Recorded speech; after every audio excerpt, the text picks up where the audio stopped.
Hey guys, Libby News here. So today I will be doing a top ships video. I had been originally kind of scared to make this video when I first started my channel because some people take shipping like super duper serious. A little too serious in my opinion. I was also worried that I wouldn't be able to find good reasons for liking each ship other than like thinking it was cute or whatever else. But I tried my best, so hopefully it shows. Also, there won't be any V3 ships in this video. I'll do a separate video for that one later after I beat the game. But anyways, I do hope you guys enjoyed the video, and feel free to leave your own top ships down below. And without further ado, let's go ahead and begin. So number 5 on the list is Hajime and Chiaki, or Hinanami. I think the pairing is absolutely adorable, and they had a lot of really cute scenes in their free time events together, and when she blushes in that one scene where he compliments how she looks in the bathing suit, oh, it's just so cute. I just die. But I'm sure a lot of you guys will be wondering as to why I rank this lower on the list. I think a lot more people would expect this to be like number 2. The main reason is that I don't really feel like I have as good of reasonings for liking it as some of the other pairings I'll mention later on. And I wasn't super crazy about how they handled it in Danganronpa 3 anime. I thought their scenes together were fine, but I felt like it got a little too much spotlight, and it sort of bummed me out that Hajime didn't have a whole lot of time to interact with the other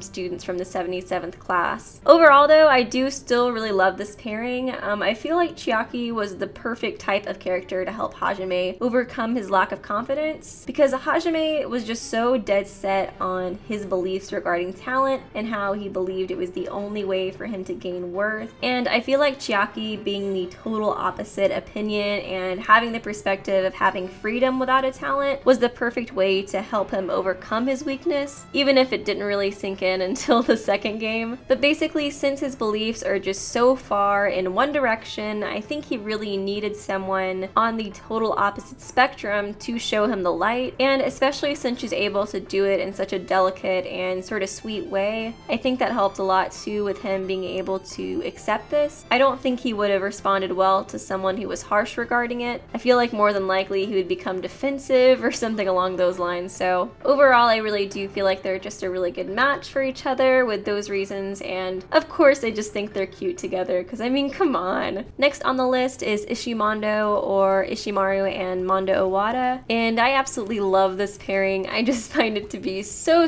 adorable. And I actually read online somewhere that Chunsoft came out and said that if they would have both survived the killing game, they would have actually lived together and maybe even have fallen in love. And I don't think this makes it canon in any way, because I'm pretty sure it was a Twitter account that said this, and they say a lot of things.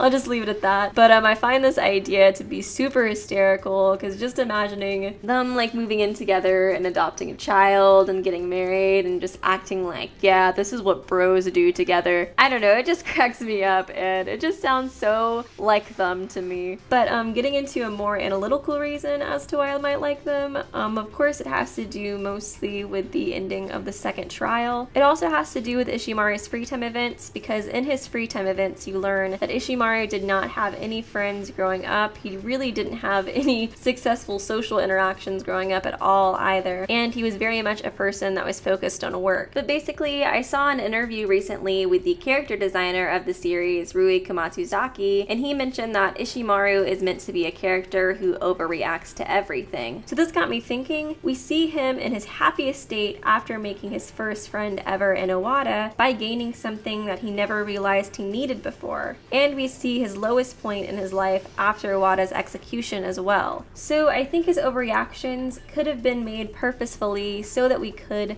see this sharp contrast. And in the same way, I feel like love is one of those things that can take you to this highest point and make you think that you're the happiest you've ever been, and then almost in an instant can leave you just utterly destroyed, which is exactly what we see happen to Ishimaru with his relationship with Owada. And I guess this is the reason why I can't see it in a platonic light as much, because yes, you do love your friends, but I do feel like it would be very odd for somebody to have this sharp of a contrast of emotions just from a friendship, but that's just my opinion. So next on the list is Peko, or Kuzuri and Peko, and I feel like this one is pretty obvious. I've talked about a lot, I feel like, in my videos how crushed I was seeing them cry right before Peko's execution. I found that scene to just be absolutely heartbreaking, and it definitely made me ship them a lot. And I talked about this in my Kuzuri video. Both of them obviously love each other and care for each other very, very much and want to be equals and on the same page, but Fuyuhiko is absolutely terrible at expressing his emotions, and Peko is terrible accepting that she could be more than a tool to him. So seeing that their feelings finally broke through in that moment right before her death is just absolutely devastating and just crushing to me. And similarly to Ishimondo, I feel like there is a big contrast with like the happiest moment and the worst moment, because this is what they've both always wanted, to finally see each other in the same way, and it should be the happiest moment in their life, but instead it's the worst, and it just really tugs at your heartstrings. And of course, seeing that, it really made me want for them to be together and live happily ever after, so I will always be Kuzu Peko trash.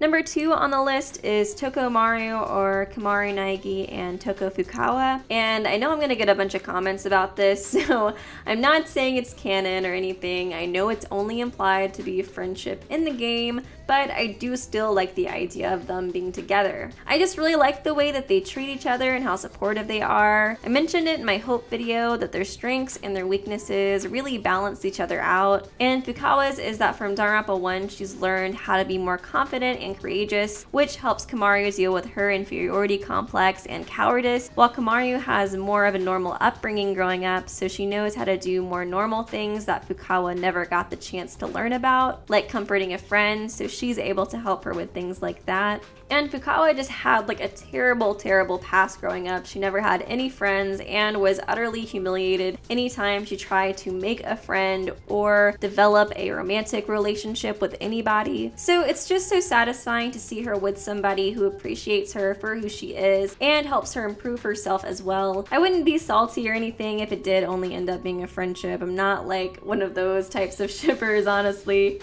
At the end of the day, I just really like their relationship in Ultra Despair Girls after all the development they got together, and I just really grew to like the idea of them being together. And before I get into the number 1 choice, I do want to give an honorable mention to Gundam and Sonya. I was really sad that I wasn't able to like include it on the list, so I felt like an honorable mention would be good for it. I really do feel like Sonya and Gundam are just absolutely perfect for each other, because they're both sort of into like dark occult things, but they're both very much like cinnamon rolls on the inside, especially Gundam, so I feel like they're just really, really cute together. I also found Soda's reaction to it to just be super duper hysterical in the 4th trial. And honestly, like their little relationship sort of budding in that trial made me suspect Gundam less for some reason. I was so upset when I had to convict him as the murderer, because I was just like, no, like him and Sonya have to make out after this, like come on. So I just wanted to give it an honorable mention on this list. And number 1 on this list, I'm sure will not be a surprise to those of you who are more familiar with my channel. It's Nigiri. For those of you who aren't familiar with my channel, I am certified Nigiri trash. I talk about it quite often on Twitter and Tumblr and other places like my live streams. I mentioned it a few times in my videos as well. It really is probably the only ship that I would have been really salty if it wouldn't have been canon, or if something stopped it from being canon by the end of the series. But I have a lot of reasons for liking this ship.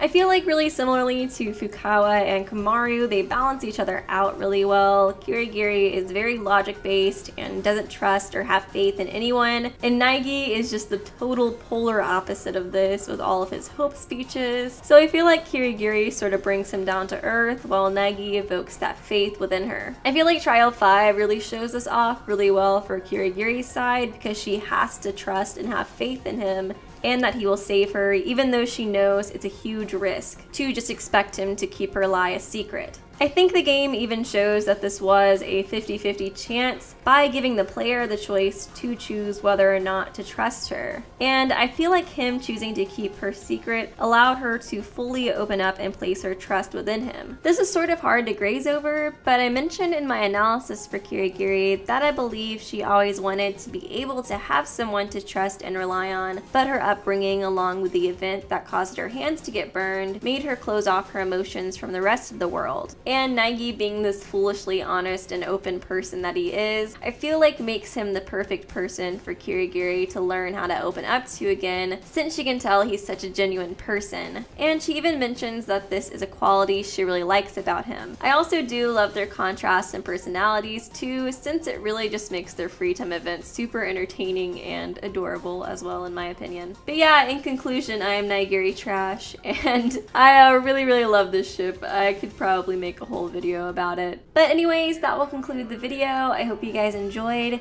Feel free to leave your favorite ships down in the comment section below. Also, I'm not super duper into shipping, so take this list with a grain of salt. I feel like I chose like all the most popular ships, to be honest.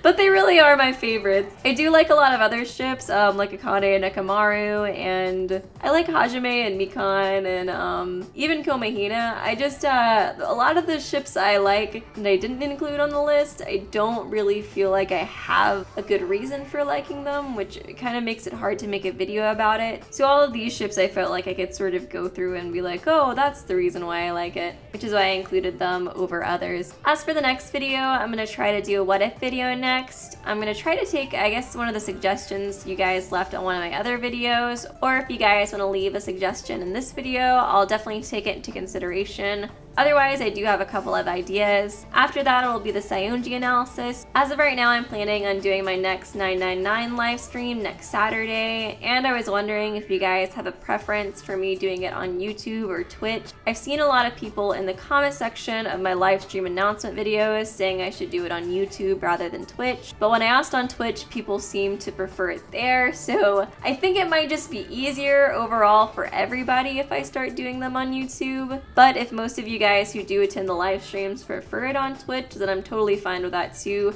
I kind of prefer the Twitch setting. But either way, I'm cool with it, so I'm going to link a straw poll down below where you can vote where you'd prefer I do a majority of my live streams. Either way, I'll probably do some on both though at the end of the day. But anyways, I do hope you guys enjoyed the video, and I will see you real soon. Subscribe to Weeby News for more hope-filled videos.